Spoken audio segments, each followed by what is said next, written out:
What's up, guys? How are you? Welcome into the Betting Pros NBA Finals preview. Terrell, Furman, Matt Perrault. We will break down the Oklahoma City Thunder and the upstart Indiana Pacers. Into the NBA Finals we go. Terrell, we got a really interesting matchup, but it's not so if you take it by the bookmakers. OKC, heavy favorites here. Heavy favorites in game one. We'll break it all down coming up here today on the program. How are you on this? Well, we're taping this on a Tuesday before game one, which will be on Thursday. Yeah, I'm good. I'm great. I'm looking forward to this. Again, this is the vindication that I wanted. Matt, I've been betting OKC consistently game by game for 3 years. And I'm telling you, only the past 2 years they've been good. If you've been rocking with OKC, if you're actually a OKC fan, you're like, oh man, there were dark days a couple of years ago, and look at us in the NBA Finals. So I feel very, very vindicated because this was a group that I have been married to for years, and now I get to watch them in the finals. So let's start with Indiana, and then we'll get into the Thunder, obviously, because the Thunder have home court. If you're Rick Carlisle, this has to be the perfect scenario for your young basketball team because literally nobody is picking you to win this. You are gigantic underdogs here to the Thunder. You don't have home court advantage. And you have one player essentially on your roster in Pascal Siakam who has any semblance of an NBA Finals experience run, obviously with Toronto winning the championship back when Kawhi won it with them. So you have a team that's unproven but completely is being, I don't want to say overlooked, but in a lot of ways they are being overlooked. Do the Pacers have any shot in this series in your mind? Yeah, I think they got a shot just because of the fact of they're playing in the game. Now, do I realistically think they're going to win? No, unfortunately, it's just because I think OKC is too good. And it's nothing against the Pacers. I think the Pacers are a good basketball team. And this is coming from a guy that's roasted them over the course of the season. They were very, very unserious throughout multiple portions of the season. But OKC, it feels like OKC, one, has a defense that people really, really hate when you compare them to the great defenses of the NBA. But, when you watch them, they're really one of the great defenses of the NBA. So I don't know what to tell you. At some point, the newer teams are going to be as good as those teams that you missed in the past. And it just looks like this OKC defense is that good. And they've been really, really good throughout the playoffs. I think that SGA is a dog. He's won the MVP. He's looking to go for the trifecta, and he very well can do it. Yeah. The Pacers have a shot because they're going to be playing in the game. Am I picking them? No. But if you want to go take a plus 500 flyer because it's just way overpriced, because I think OKC should probably be minus 350, minus 400, minus 700 is insane. But I won't waste any money. I don't think the Pacers are going to win, but I think that it'll still be fun. It's one of the biggest numbers we've seen from a series price in NBA Finals history. FanDuel has it at 750. It's plus 530 on the return, and I think you're going to see a lot of people just take the flyer bet with the Pacers and say, hey, it's 5-1. I've bet worse things in my life. Indiana won the Eastern Conference. Why can't they go and beat Oklahoma City? Well, I'm with you. I don't believe they can beat Oklahoma City. I actually think this is a massive mismatch between two rosters, and last year, the Boston Celtics were accused of the path. It was too easy. They got there without any real pushback. I'm hearing the same thing with the Thunder, that it was too easy. They didn't get pushed by anybody. The Timberwolves laid down. They've been resting, so it's going to be a rusty team coming up in game one. I actually totally disagree. This is the first time OKC makes the finals. This is a young and hungry basketball team, like you mentioned, anxious to prove to everybody that the regular season wasn't a fluke and this wasn't some easy path. They had to go 7 games against the Denver Nuggets and dethrone one of the best players in NBA history in Nikola Jokic. I'm with you. I don't know how many games the Pacers wind up winning in this series. How many games in your mind do you think the Pacers wind up winning in this series? 1. I'm with you. I agree. And I'm not trying to be disrespectful. No. So look, I think it's going to be competitive. I think it's going to be super competitive. But at the end of the day, I don't think that the Pacers have the defense or are going to be able to keep up with all the options OKC has, because you got to think where they just came out of the Eastern Conference Finals. They played my New York Knicks, where at the most they might have saw 7 guys per game. like legitly saw 7 guys. Right. Maybe a sprinkle of other guys like here or there, but like they might have legitly saw maybe 6-7 guys per game. This OKC team can play 10 deep. Yeah. And everybody can do everything. Everybody can defend, so you're not going to be able to headhunt Brunson. You're not going to be able to headhunt Cat, because everybody can defend, everybody can switch, everybody is good in transition, everybody can score, and it's somebody different every single night. It might be Caruso that night. It might be Isaiah Joe, who has been quiet in the playoffs, but has had big games against the Pacers. It might be Case and Wallace. It might be a lot of other people that are that second, third, fourth scorer for them. And I just think that's going to be the thing. That's going to be the thing that's going to hold them up, is when the ball starts moving too much and they always find somebody open and you're like, oh, it's always something. It's always something. It's always something. So, yeah, I think the Pacers are a good team. And by that, I think they'll get maybe one game at home. But, like, other than that, I do think this is a short series. Competitive, but short. So at FanDuel, you can take a look at the numbers. For this to go 4 games is plus 280, an exact prediction. 5 games is plus 200, plus 198. 6 games is 3-1, and 7 games is plus 360. If you want to bet the 4-1, it's plus 210. And the series price from a total games perspective is 5.5. Under is juiced at minus 148 to give you an idea as to what the books think will happen here in this series. They're maybe giving the Pacers 1 game. Doesn't it feel like game 3 goes to Indiana? That game 1 and 2 in OKC, game 3 Indiana will win, game 4 and 5 it's won by Oklahoma City? Yeah. I mean, if you look at the odds, that's actually 6-1. If you take that exacta, just like how you said it, is 6-1, and that's how I think it happens. I mean, if you look at OKC, as good as they've been in the playoffs, they haven't covered the spread at all on the road yet, and so that is just one situation where I'm like, okay, if they go up 2-0, and I think that's where Indiana has to go and make a mark in this series. They have to try to win one on the road. And that's, unfortunately, I just don't think they're going to be able to do that. But they have to try to win one on the road. Because if they go up 2-0, they get very comfortable. It's, all right, we're on the road. I mean, we can drop one. Really don't need it. But then game 3 comes around. You get into the second half, and they're like, all right. They sit up in their gaming chair. They got the headset on, and they're like, all right, we're taking this serious now. And we're not going to play with you because we know when we go to game 5, we're ending this on our home floor. And it might be a little bit of a psychological thing that they don't even realize that, like, hey, we want to end this on our floor. We want to end this on our floor. We want to end this on our floor. Like, I just really think that they're going to steal game 3. Pacers are, that is, and then game 4 is going to go to OKC, and I just don't think they're going to be able to win anything in OKC here. Like, it's really, really tough. You got to be able to win a defensive game to win one in OKC, or you got to have some magic happen like Denver did in game 1. So we both agree under 5 games here for this series. Most likely it's going to be a 4-1 final. I can see a sweep, and somebody proposed, and I have not seen a book put this up, but I'll ask you, and I think you're going to say no to this, but 4-0 straight up and 4-0 ATS, that the Thunder cover all 4 games and win all 4 games. Any shot? No, I'm not going to do it. First of all, the number is going to be big. What's game 1? 9? 9.5. So if they cover game 1, they have to move it up. So now we're going up to 10, 11, 12, maybe, like in the finals. And then you go on the road. And if they win and cover the first 2 games, now what are you looking at? You're probably looking at, what, 7? On the road, no. But they're going to be favored. See, the thing. So maybe people come buy back on the Pacers. So what? Yeah. What is it going to be? 4? 2.5, 3. Yeah, somewhere in that range. 2.5. You go from 9. Yeah, so home court is 7 points to you? Yeah, I mean, in terms of what we've seen with the Thunder this year, in terms of their numbers, I mean, they've been the best home team at blowing teams out at home in the NBA this year. I mean, they've won over 60 games by double digits this year. So, like, laying a 9.5-point number for the Thunder is not a big deal. Pros are laying that consistently, just given what the Thunder are doing. It scares the public to lay 9 or 9.5. It's not scaring the pros to lay that much with the Thunder. So, if they win game 1, win game 2, they're going to be favored. But how many points? You can't make them 6-point favorites on the road. I mean, that's a gift in game 3.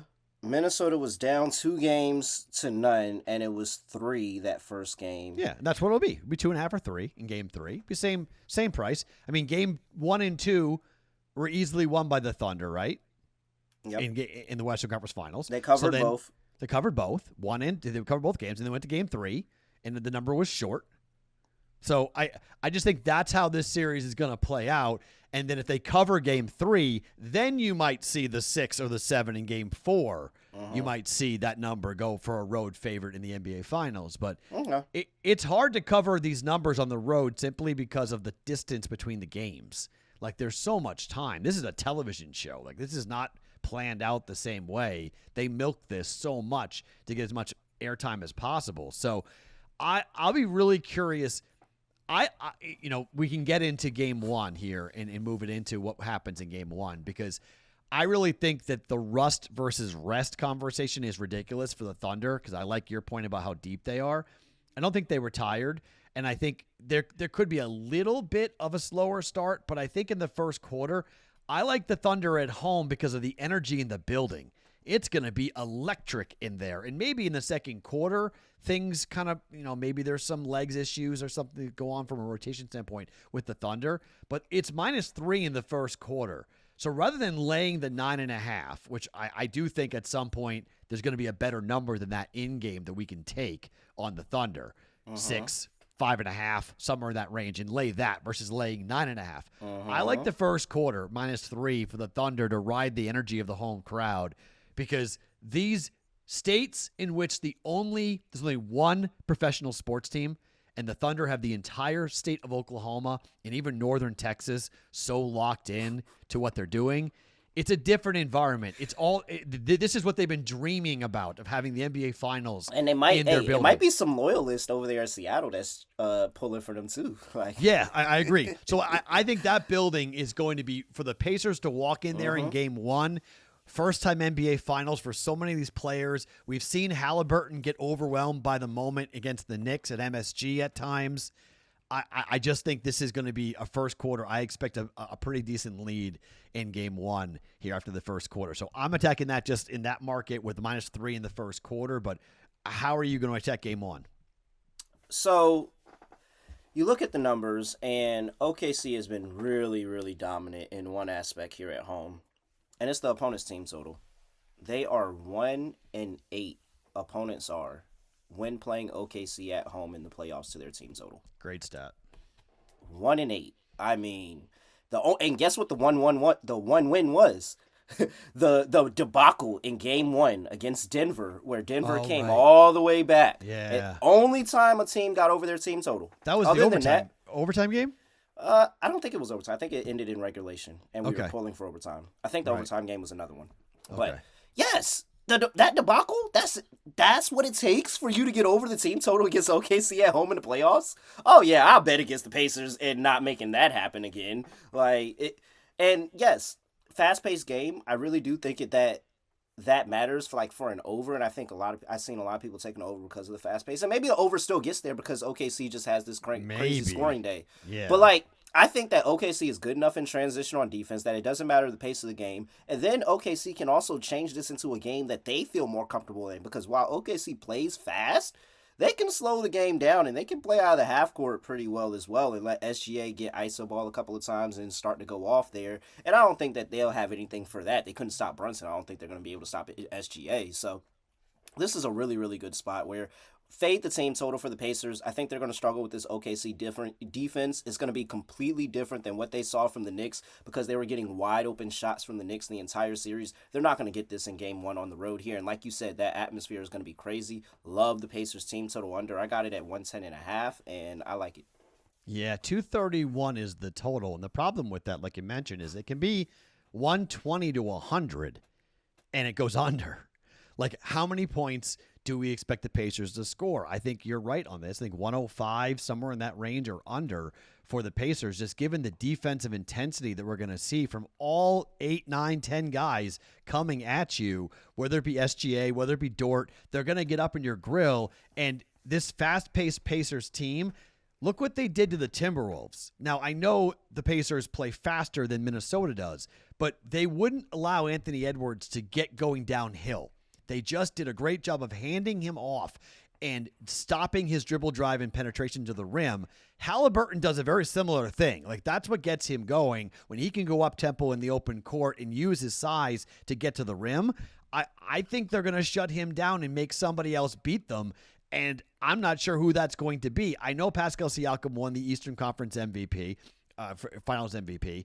I'm not sure that was warranted. I think even Halliburton thought he was going to win the MVP. And he clearly thought. Matt, he took like 2 steps forward. Matt, he made it from the back of the pile up. So I've done this before. So that's how I know.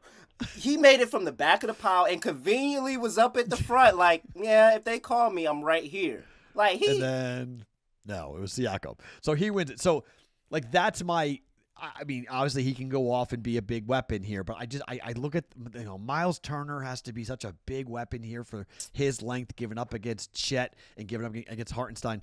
I think there's just so many players that the Thunder have. Nembhard can't shoot anymore. Nembhard, and I said this before. I said this on my other show, and a Pacer fan got really mad at me, but I'll say it again.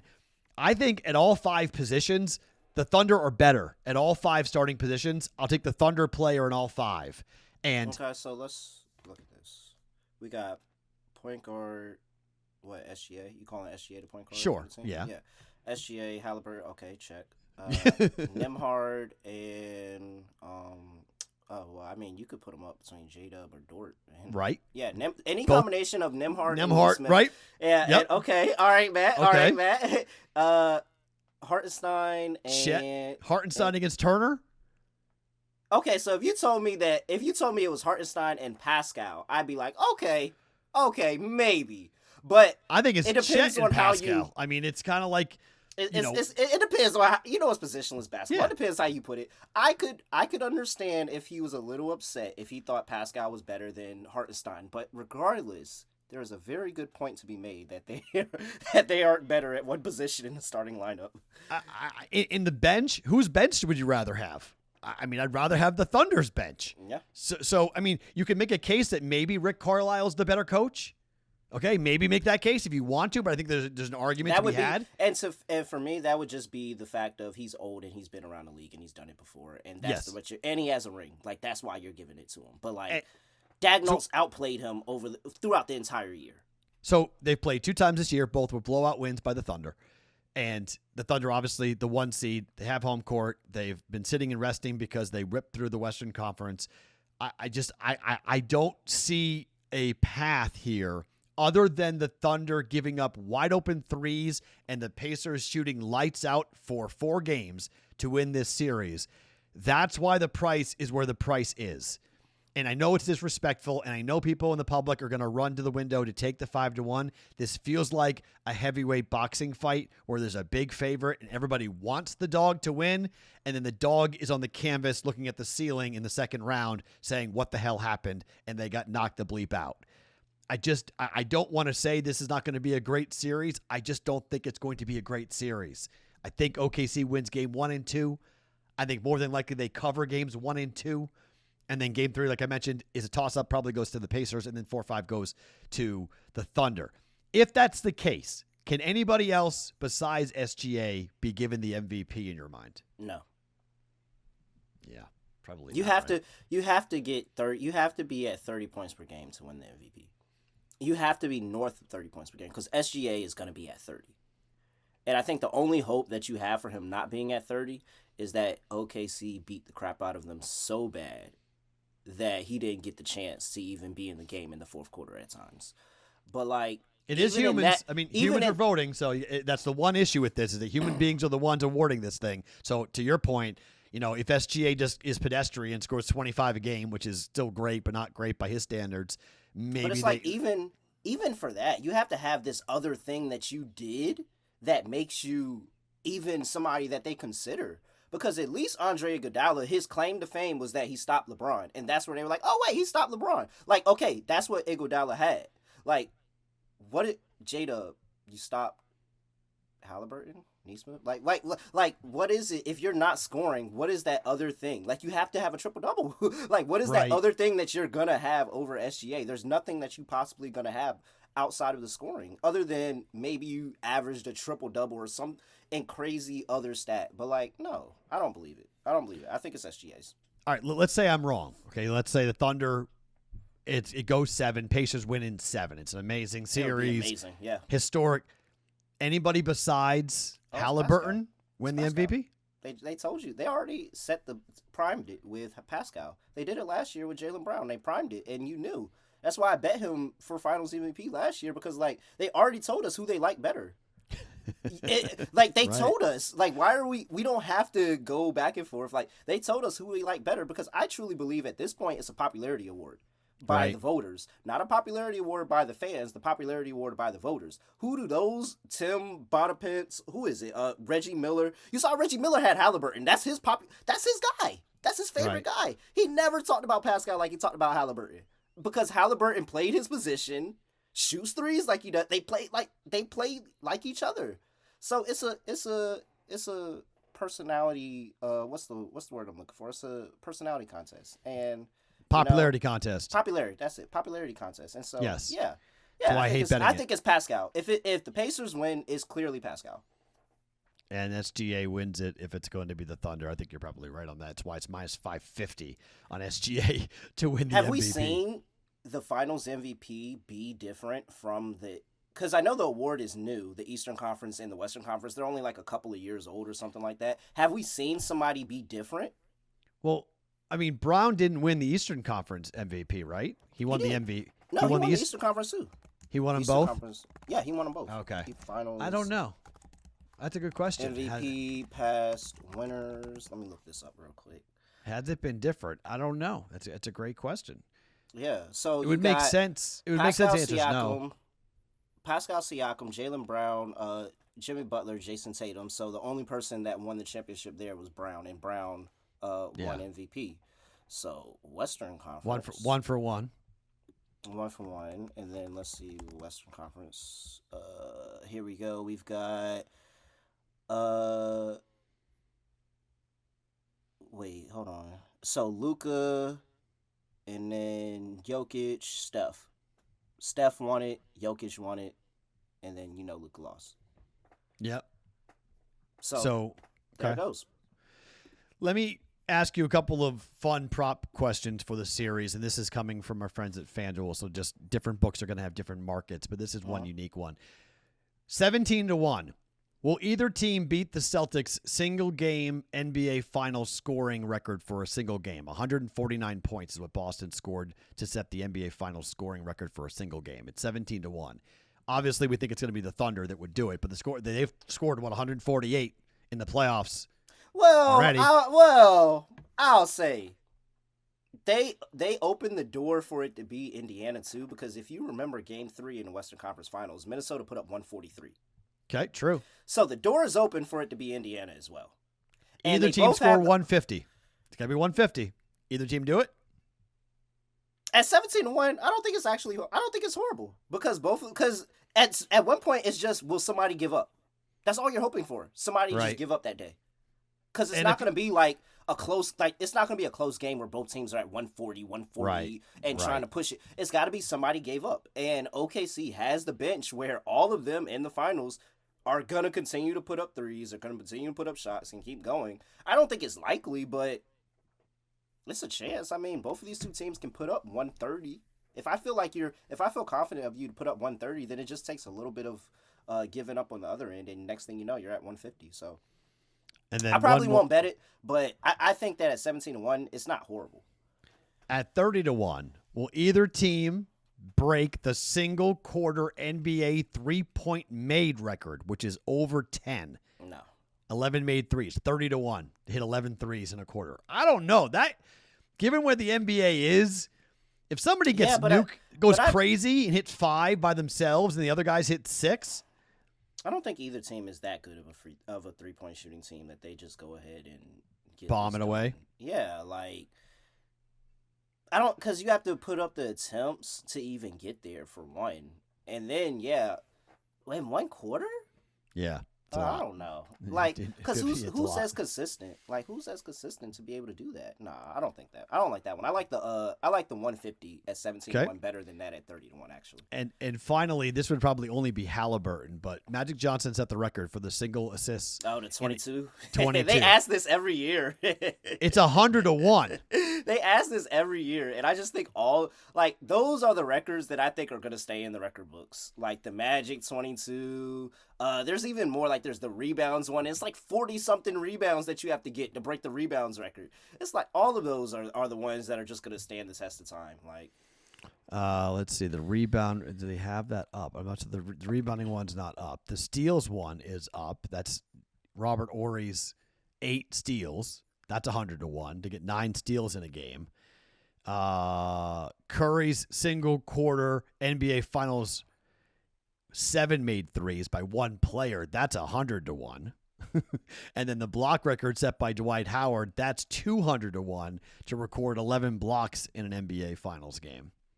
You just don't see that anymore from players. No one's blocking 11 shots. We're not seeing back to the basket. That's something that you just gotta wait and watch because at some point I think Wemby will be in the finals. Watch when Wemby gets in the finals. That's when they drop the price. They conveniently drop the price on that one when Wemby makes the finals. But yeah, man, I don't know. I'm good. The playoff records. Oh yeah, here's the rebounds one. The rebounds one is 41 plus rebounds you need. Bill Russell 100 to 1. 100 to 1. Yeah, these are all 41 rebounds. Like, come on! I feel like I want better than 100 to 1 if I got to get 41 rebounds. Like, come on! how many rebounds in general are there? I mean, like most teams get 40 in a game. I mean, one player get 40. It's a lot of missed shots. Because the one that I was looking at.